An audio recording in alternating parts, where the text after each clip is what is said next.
और मेरे साथ बैठे हुए सभी को भी मेरा प्रणाम। आज जो हमारी पार्लियामेंट्री स्ट्रैटेजिक कमेटी की मीटिंग हमारे कांग्रेस अध्यक्षा के नेतृत्व में हुआ और हमने वहाँ पर हर विषय पे चर्चा की और 1 घंटे तक हमने हर मुद्दे पे बातचीत की। करने के बाद एक नतीजे पे हम आए हैं, जो महत्व के मुद्दे हैं उनको उठाना चाहिए। पहला मुद्दा है कि एलपीजी और प्राइस राइस, इसको जोड़ते हुए हम उसको प्रायोरिटी देना चाहेंगे।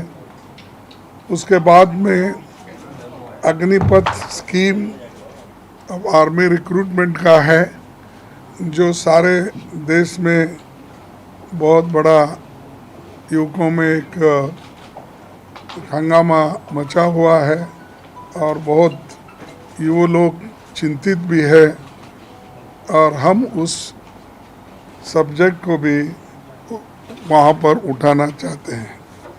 उसके अलावा और अनएम्प्लॉयमेंट का इशू है, वो भी हम वहाँ पर प्रस्ताव करना चाहते हैं।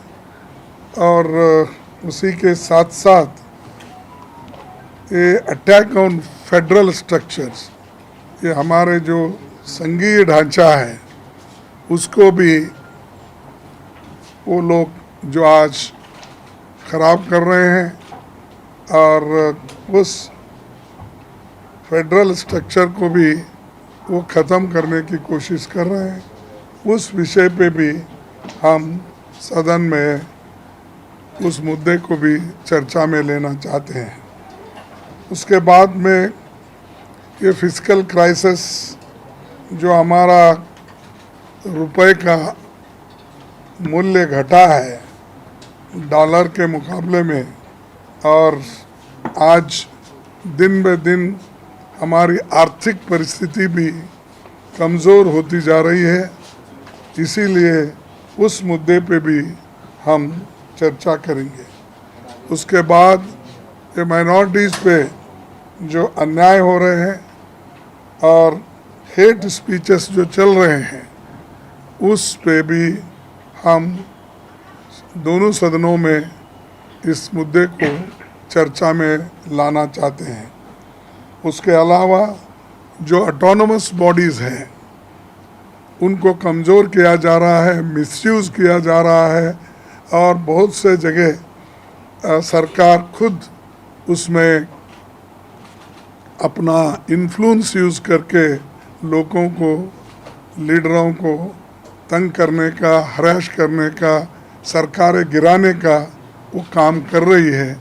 उस ईडी को और सीबीआई को लेकर वो काम भी कर रहे हैं, उस मुद्दे पे भी हम चर्चा चाहते हैं। उसके अलावा ये जो एक्सटर्नल थ्रेट है, जो चाइना का आजकल सब जगह हमारे एरिया में जो आक्रमण हो रहा है, उस इश्यू से भी हम आगे बढ़ाना चाहते हैं। हाउस में उसके बारे में भी बात करना चाहते हैं। उसके बाद जो ये फॉरेस्ट कंजर्वेशन रूल्स हैं, जो पहले कांग्रेस पार्टी ने शेड्यूल ट्राइब्स के लिए उनकी हिफाजत के लिए, उनकी रक्षा के लिए, उनकी ज़मीन के रक्षा के लिए जो कानून लाए थे, उसको रूल्स के मुताबिक आगे करके वो डाइल्यूट करना चाहते हैं। तो ये सारे मुद्दे हमारे सामने हैं। इन मुद्दों को हम सभी ने चर्चा करके एक के बाद एक लेना, और जो रूल्स हमारे रूल्स ऑफ प्रोसीजर है, बिजनेस ट्रांजैक्शन रूल्स, उसके मुताबिक हम वो रूल्स के मुताबिक ये मुद्दे उठाते रहेंगे। और आखिरी और एक आपसे बात कहना चाहता हूँ कि 17 को पार्लियामेंट्री अफेयर्स मिनिस्टर ने जो ऑल पार्टी मीटिंग बुलाई है, उसके तत्काल बाद हम हमारे जो अपोजिशन पार्टी के जो फ्लोर लीडर्स हैं, जो हम लाइक माइंडेड पार्टीज़ मिल के जो सदन में काम करते हैं और करने की इच्छा रखते हैं, उनका भी मीटिंग उसके बाद इमीडिएटली हम वहीं पर करेंगे। तो ये सारी चीज़ें हम आपके सामने रखे हैं और यही चीज़ें हम आने वाले मानसून सेशन में हम रखेंगे। और जो भी बिल्स आएंगे, या क्योंकि बहुत से बिल हमारे जो स्टैंडिंग कमेटी में जो अप्रूव होके चले गए हैं या लोकसभा में जो अप्रूव होके हमारे पास आने वाले हैं, उन सारी चीज़ों पे भी समय के अनुसार बातचीत करेंगे और आगे आपको आगे का जो स्टेप्स है वो क्या होने वाला है, क्या देंगे, वो फिर बताएंगे, क्योंकि अब तो बार बार हम मिलते रहेंगे। हाँ, और एक बहुत बड़ा इशू जो बैंकों का निजीकरण, जिस ये 1969 में बैंकों का जब राष्ट्रीयकरण हुआ था और श्रीमती इंदिरा गांधी जी ने गरीबों के लिए बैंक जो खोला था, ये सरकार उसको उस निजीकरण को, नेशनलाइजेशन को हटाकर प्राइवेटाइजेशन करना चाहती है। उस बिल को भी हम विरोध कर रहे हैं और हम लड़ेंगे, क्योंकि ये 27 बैंक से वो 22 तक लाए, फिर 22 को घटाकर फिर अभी भी 20 पे ला रहे हैं और आहिस्ता आहिस्ता निकाल कर वो ये चाहते हैं कि देश में एक ही बैंक रहे, स्टेट बैंक ऑफ इंडिया। तो ये उनका मंशा है। एक तरफ तो बैंकों का जो निजीकरण हुआ, ये प्राइवेटाइजेशन हुआ था, हो रहा है वो एक तरफ, और जो नेशनलाइजेशन होकर लोगों को जो सहूलतें मिली थी वो छीनना चाहते हैं। तो हम उसके खिलाफ भी लड़ेंगे। हमारे नेता खारगे साहब ने सारे मुद्दे को अपने तरफ से, मतलब पार्टी की तरफ से जो हमारा सदन के अंदर चर्चा करने की मंशा है, वो सारे आपके सामने उजागर कर चुके हैं।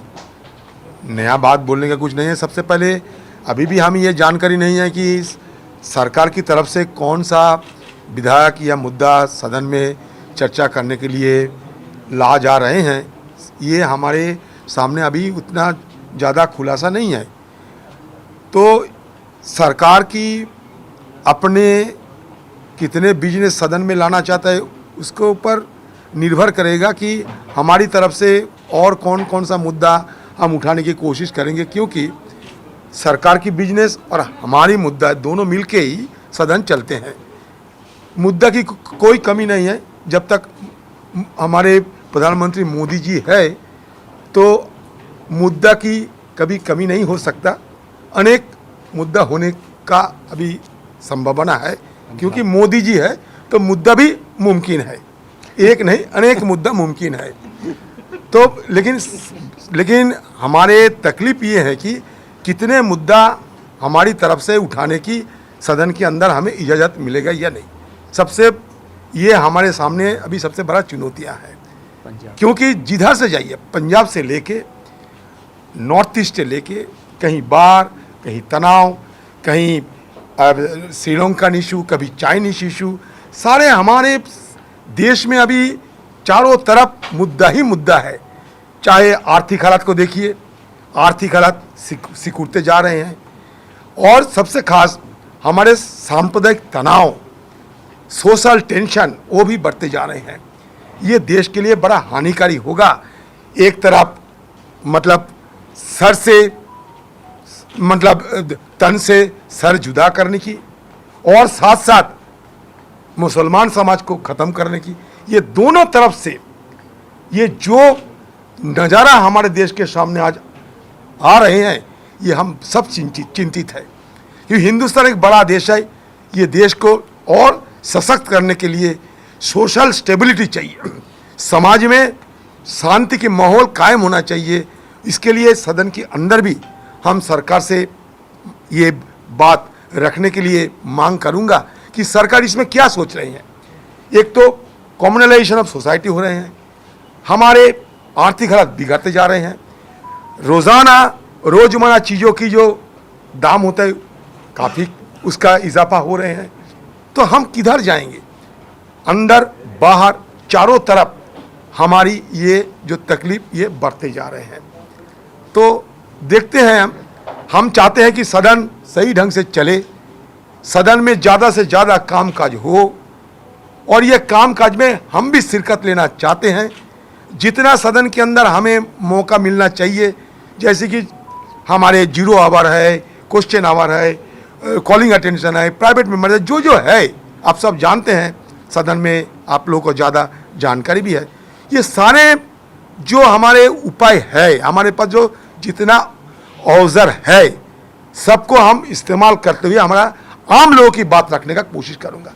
हमारा मुद्दा ये है कि हिंदुस्तान के आम लोग परेशान है, हिंदुस्तान के आम लोग तकलीफ में है, हिंदुस्तान में बेरोजगार की इजाफा हो रहे हैं धड़ल्ले से।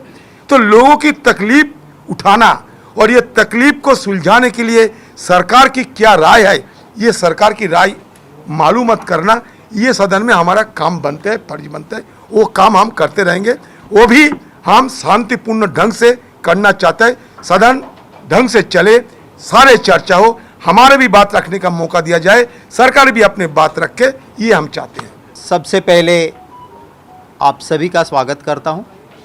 ये जो गला घोंटने की लोकतंत्र की आप पूरा देश जो देख रहे हैं, ये गुजरात में यही मोदी जी जब चीफ मिनिस्टर थे, मैं लीडर ऑफ ऑपोजिशन था, हम वहाँ के बिल्कुल विटनेस रहे हैं।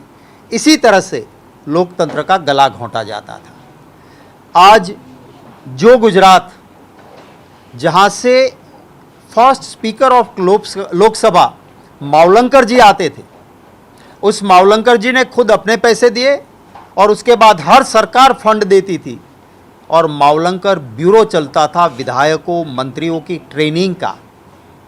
मोदी जी बने मुख्यमंत्री, उस मावलंकर ब्यूरो को ख़त्म कर दिया, लोकतंत्र की ट्रेनिंग का गला घोंट दिया।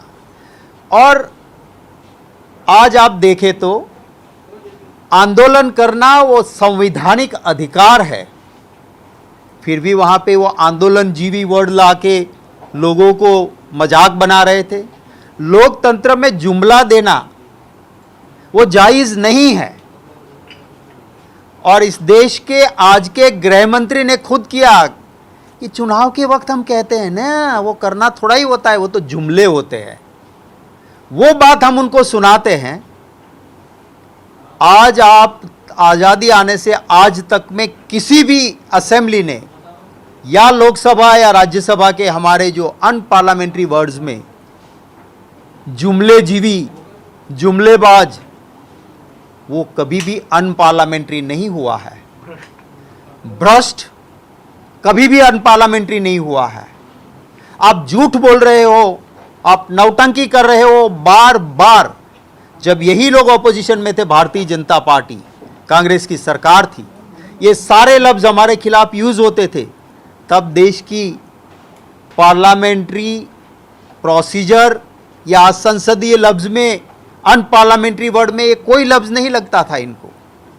ये गुजरात में भी जब हमने वाइब्रेंट गुजरात के नाम पे करोड़ों रुपया का भ्रष्टाचार हो रहा था, और विधानसभा में एज ए ऑपोजिशन जब हमने कहा कि किसके साथ आपकी क्या भागीदारी है, आपकी क्या पार्टनरशिप है कि आप ये कर रहे हो, उसका पूरा तथ्य लगाया, तो गुजरात में कह दिया कि भागीदारी माने पार्टनरशिप, वो भी अनपार्लियामेंट्री वर्ड हो गया। माने आपकी किसी की अगर मिली भगत करके कर रहे हो, उसके डॉक्यूमेंट्स हम दे रहे हैं, बोले ये नहीं बोल सकते हो। तो मैं मानता हूं कि देश के इतिहास में काली स्याही से देश के लोकतंत्र के इतिहास में ये टेन्योर जो है आज का भाजपा का, उसको लिखा जाएगा। मैं तो अनुरोध करता हूं राज्यसभा के हमारे चेयरमैन साहब को और लोकसभा के स्पीकर साहब को कि आपकी प्रीमाइसिस है, यह आपका अधिकार है। गुजरात में भी इस अधिकार का हनन हुआ था। आप हमारे मेंबर्स के हितों के रक्षक हो, क्यों ये सब हो रहा है आपको भी सोचना होगा। अनपार्लियामेंट्री वर्ड के लिए आज तक का इतिहास में कभी भी जो लफ्ज़ नहीं आ सकते थे वो डाल के ये देश में जिस तरह से गुंडागिर्दी कर रहे हैं, जिस तरह से भ्रष्ट होकर लूट रहे हैं, अनपार्लियामेंट्री शब्द इस्तेमाल कर रहे हैं। हाँ ये कर रहे हैं ये, और मैं पार्लियामेंट से बाहर मेरे बोलने का अधिकार वो नहीं छीन सकते हैं। और यही हाउस के अंदर हमें पार्लियामेंट्री लैंग्वेज में जब कहते हैं वो आज तक जायज़ था, हम कहते थे। आज उन लफ्ज़ों को भी बंद करना इस देश के लोकतंत्र का अपमान है। हम एक जिम्मेवार प्रिंसिपल ऑपोजिशन के नाते कांग्रेस अध्यक्षा सोनिया गांधी जी के नेतृत्व में जो मीटिंग हुई है उसमें तय हुआ है कि जो जनता के अहम मुद्दे हैं इनको हम हाउस के अंदर लोकतांत्रिक तरीके से उठाएंगे। सरकार को इन मुद्दों पे चर्चा देनी चाहिए। अगर सरकार के दिल में चोर नहीं बैठा है तो, अगर उनके दिल में चोर नहीं बैठा है तो गैस के दाम पे चर्चा करें, अग्निपथ पे चर्चा करें। चाइना हमारी सरहद में घुस गया है, उनका एमपी कहता है, ट्वीट करता है, उसके ऊपर चर्चा करें। पंजाब के हालत बिगड़े हो या जहां हुए हैं उन सब पे चर्चा करें, यही हमारी मांग होगी। आज हमने और लाइक माइंडेड पार्टी के साथ भी हम बात करके एक फ्लोर मैनेजमेंट करके आवाम के इश्यूज़ को उठाएंगे। सर, तो ये जो वर्ड्स हैं, जो अनपार्लियामेंट्री वर्ड्स हैं, इसकी जो लिस्ट बनाई गई है, क्या ऑपोजिशन के साथ मिलके आप उसके अगेंस्ट में अपील रखेंगे चेयरमैन और स्पीकर के सामने ताकि रिकंसिडर किया जाए? देखिए, पहली बात तो ये है कि जब भी ऐसी चीज़ें होती है तो उसके लिए बाकायदा सभी पार्टी के साथ मशवरा होता है। मैं गुजरात से आता हूँ, गुजरात की ये परंपरा रही थी कि अगर असेंबली के कानून में भी कोई बदलाव करना है तो पहले सभी पार्टी के लीडर्स के साथ बात होती थी, स्पीकर बुलाते थे, उसके बाद वो रूल्स कमेटी को जाता था। और अगर यूनेनिमिटी नहीं होती थी, माने एक भी मेंबर कहता था कि नहीं ये बदलाव नहीं हो सकता है, तो नहीं होता था। अनपार्लियामेंट्री वर्ड्स भी उसी तरह से तय होते थे। किसी को ख्वाब आ गया कि अब ये जुमलेबाज साबित हो गए देश में, तो आप जुमलेबाज अंदर नहीं कह सकते हो, ऐसे नहीं होता है। हमने अनुरोध ये पब्लिक प्लेटफॉर्म से भी कर रहे हैं, और जैसा कि हमारे मुख्य सचेतक जी ने कहा, हम ऑफिशियल भी चेयरमैन साहब को और स्पीकर साहब को ये ज़रूर गुजारिश करेंगे कि ये परंपरा नहीं है। हाँ रवि, क्या लगता है कि वजह क्या है कि इस शब्दावली को हटाने की वजह क्या लगती है आपको? पर्टिकुलर जो शब्द जो इस्तेमाल हो रहे थे या उनका नाम और उसके पर लिखा था? देखिए, सच जब चिपकता है तो भाजपा वाले घबराते हैं। ये सच था, ये जुमलेबाज है, उसको चिपक रहा था, तो इसलिए जो पार्लियामेंट्री वर्ड है उसको भी अनपार्लियामेंट्री करार दिया है। सर, चूँकि 17 तारीख को बैठक होने वाली है आपकी सत्ता पक्ष के साथ, आप सब लोग उसमें रहेंगे, प्रधानमंत्री भी उसमें रहेंगे, तो क्या ये मुद्दा उस बैठक में नहीं, प्रधानमंत्री कहाँ बैठेंगे? प्रधानमंत्री कहाँ आते हैं? ये उनको आना चाहिए। अब ये तो आते नहीं ऑल पार्टी मीटिंग। प्रधानमंत्री नहीं आते हैं। प्रधानमंत्री आखिरी में 2-3 मिनट में आते हैं, करते हैं, फोटो आपके लिए आता है। करके किसी से पूछिए ना, यूजुअली क्या होता है, पहले तो प्राइम मिनिस्टर बैठते थे, लेकिन अब के प्राइम मिनिस्टर सिर्फ ये सेंड ऑफ होता ना वैसा सारे डिस्कशन होने के बाद वो आखिरी में आएंगे, सबके साथ एक फ़ोटो खींच लेंगे, फिर वही बहुत बढ़िया आप लोग भी छापते हैं, ठीक है, लेकिन वो आखिरी में आते हैं, अपने शब्द बोलते हैं, दूसरे किसी का शब्द वो सुनते नहीं और सुनना भी नहीं चाहते, तो वो डिस्कशन क्या होता है? तो इसीलिए यही तो गड़बड़ी है ना। अगर वो वहाँ बैठ के सुन के ये हो सकता है, ये नहीं हो सकता है, आप इस विषय पे चर्चा कीजिए, हम उसको मौका देंगे। ये बात ही वहाँ पर नहीं होती, इसीलिए वो प्रधानमंत्री जी सिर्फ आखिरी में आते हैं, चले जाते हैं। हाँ जी। अब जुमलेबाजी और गिरवी जैसे शब्दों पर पाबंदी असर ये कर दिया गया है तो क्या उसका इस्तेमाल आप लोग करेंगे या फिर उसके बदले जुमलेबाजी का ठग करते रहेंगे। शब्द है? हम ज़रूर करते रहेंगे। ये करते अनपार्लियामेंट्री गलत तरीके से तय किया गया है, अनपार्लियामेंट्री हो नहीं सकता है। हम उसके ऊपर अपील भी करेंगे। हम जो जहाँ लड़ सकते हैं वहाँ उसके लिए लड़ेंगे। देखिए एक मिनट एक मिनट देखिए, पार्लियामेंट का एक पब्लिकेशन भी है, कौन से शब्द इस्तेमाल करना, कौन से शब्द इस्तेमाल नहीं करना, और उसी के तहत हम बात करेंगे। इन्होंने अगर नया कुछ लाना चाहते हैं तो जैसा कि हमारे शक्ति सिंह जी ने बोला कि मीटिंग बुलाकर सबसे पूछ के चर्चा करके उसके बाद निर्णय लेना चाहिए। उसके बजाय वो जो एग्जिस्टिंग अब हमारे पास किताब है शब्दों का, कैसा प्रयोग करना, क्या करना, उसको छोड़ के अगर ये करना चाहते हैं तो ये ठीक नहीं है। हम उठाएंगे, बार बार बोलते रहेंगे, वो बार बार निकालते रहेंगे, देखेंगे। जयराम सर, एक मिनट शुक्रिया। सर, इसमें ये भी कहा गया है कि ना सिर्फ जुमला जीवी बल्कि कोविड स्प्रेडर एंड स्नूपगेट जैसी जो शब्द भी हैं इनका भी इस्तेमाल नहीं किया जाएगा, करप्ट का भी इस्तेमाल नहीं किया जाएगा। इसको आप किस तरह देखेंगे? ये तो पूरे के पूरे मुद्दे आप लोगों ने पहले उठाए थे। देखिए, पहली बात तो ये है कि जब प्रोटोकॉल था कि मास्क पहनना चाहिए, तब भी प्रधानमंत्री मास्क नहीं पहनते थे, आसपास वाले सारे लोग मास्क पहनते थे। तो ये कोविड स्प्रेडर कौन था? अब उनको लगता है कि मैं ही कोविड स्प्रेडर हूं, पर पार्लियामेंट में आप मुझे कोविड स्प्रेडर नहीं कहोगे।